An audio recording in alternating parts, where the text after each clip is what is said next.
حضرت موسی بن جعفر علیه السلام گفت که پدر من به برادر من عبدالله بن جعفر گفت الیک ابنی اخیک فقد ملأنی بالسفه فانهما شرک الشیطان.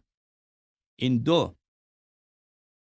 دو برادر محمد بن اسماعیل و علی بن اسماعیل، اینها را از من دور بکن. اینها با حماقتشان مرا بسیار اذیت کردن، با نادانیشان.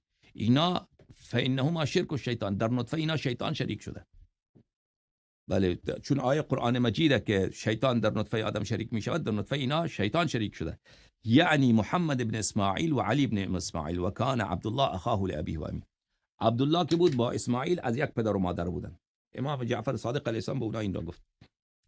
بعد اینها رفتن امام جعفر صادق علیه السلام را با کشتن دادن. خب این داستانش مفصله.